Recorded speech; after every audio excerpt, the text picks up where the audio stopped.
sebuah hubungan antar agama bisa dikatakan mundur atau dalam kondisi yang perlu mendapatkan perhatian adalah ketika tidak lagi mereka memiliki hubungan yang kita sebut kreatif koeksistensi. Jadi ya ada hubungan kerjasama yang baik ya, bukan hanya hidup bersama tapi mereka juga bekerja sama ya, seperti itu. Tapi yang terjadi saat di banyak tempat di Indonesia adalah itu tidak saling mengganggu. Yang saya temukan juga tidak saling mengganggu, sehingga ini kan sangat berbahaya. Jadi tidak ada hubungan kerjasama, yang penting jangan saling mengganggu. Bahkan yang lebih parah lagi, ya itu tadi, di mana ada pelarangan-pelarangan ibadah gitu kan. Itu kan namanya uh, let let die, bukan live, bukan hanya live and let live, tapi live and let die. Jadi artinya uh, dia tidak ingin ada agama lain yang bisa terus berkembang, dan kalau bisa ya dihambat, dimatikan, seperti itu. Itu adalah hubungan antar agama yang tidak baik. Dan itu terjadi di banyak tempat di Indonesia. Dan itu harus segera diatasi oleh pemerintah yang baru ini, supaya kita bisa kerjasama, kita bisa membangun Indonesia secara bersama-sama. Jadi kalau agama-agama itu tidak bisa hadir di ruang publik, memberikan kontribusinya, maka kerjasama itu tidak akan terjadi. Pertumbuhan sebuah agama itu kerap diiringi dengan pembelengguan kebebasan beragama. Ini yang saya katakan live and let die gitu kan. Dia mau bertumbuh agama itu, tapi kemudian ya, dengan bertumbuhnya dia matikan agama lain. Ini tidak boleh ya. Jadi pertumbuhan sebuah agama kerap diiringi dengan pembelengguan kebebasan beragama pada agama-agama yang berbeda. Di pada daerah-daerah yang sedang mengalami pertumbuhan agama, ibadah agama lain dilarang. Dan di Indonesia juga pernah marak terjadi dengan perda-perda yang bernuansa agama. Jadi dia ingin masukkan nilai-nilai agamanya itu kepada kebijakan publik supaya dia mendapatkan kekhususan. Agama itu mendapatkan kekhususan. Kita pernah mendengar namanya, ya sampai sekarang sebenarnya kalau diteliti masih ada saja ya, baik perda syariah maupun juga pernah terjadi itu di Papua dulu yang namanya Raperda Kota Injil, tapi itu memang tidak berhasil, baru wacana saja. Dan masyarakat di Papua, setahu saya mereka menyadari bahwa tidak mungkinlah memaksakan sebuah daerah itu dengan dengan simbol-simbol agama tertentu ataupun kegiatan-kegiatan agama tertentu, ada agama tertentu di khususnya, itu tidak mungkin bagi negara yang Pancasila seperti ini. Sehingga di Raperda Kota Injil di Papua itu tidak jadi atau tidak disetujui ketika digelontorkan di DPRD.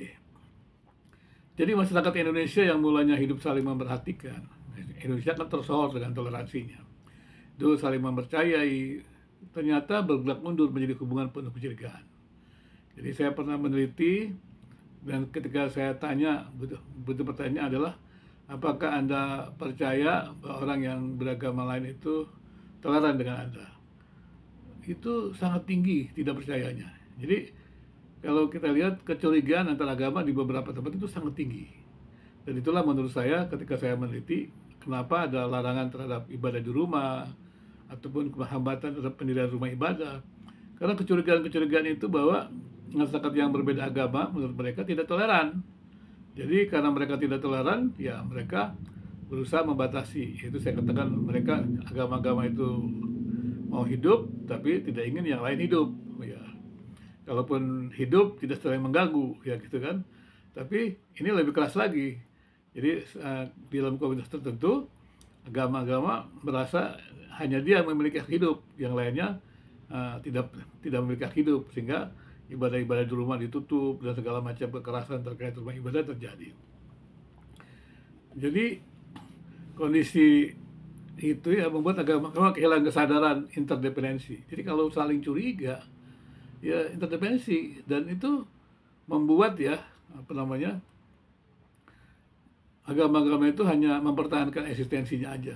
Ya, jadi tadi saya katakan live and let live gitu ya, hidup, yang penting saya hidup ya, kamu jangan ganggu saya gitu. Nah, agama-agama seperti itu, dan ini hubungannya tidak bagus. Bagaimana kita mau membangun Indonesia bersama-sama, tapi tidak ada kerjasama begitu. Ya, apalagi yang tadi saya katakan, yang tidak ingin yang lain hidup gitu, hanya dia yang ingin hidup. Nah ini kan persoalan ya. Jadi dia tidak peduli dengan agama-agama lain begitu. Dan bahkan ada kalau di tempat-tempat tertentu ada agama-agama yang memang sengaja ya menghambat pertumbuhan agama-agama yang lain. Ya, tadi saya katakan dengan usaha-usaha untuk membatasi hak-hak beribadah gitu, baik secara pribadi maupun secara berkelompok. Ini kan sudah terjadi atau benar terjadi di Indonesia. Jadi menurut saya hubungan agama yang seperti ini mesti diperbaiki jika pemerintah yang baru ini, ya, Presiden Prabowo ingin menggerakkan masyarakat untuk membangunnya. Saya memang melihat Presiden Prabowo melibatkan banyak orang untuk dalam kabinetnya, dan ini akan bisa sukses kalau kemudian juga Presiden Prabowo berhasil ya melibatkan seluruh masyarakat untuk bisa berpartisipasi dalam pembangunan bangsa ini. Kita berharap ya agama-agama ini bisa bekerja sama, membangun hubungan yang baik antar agama.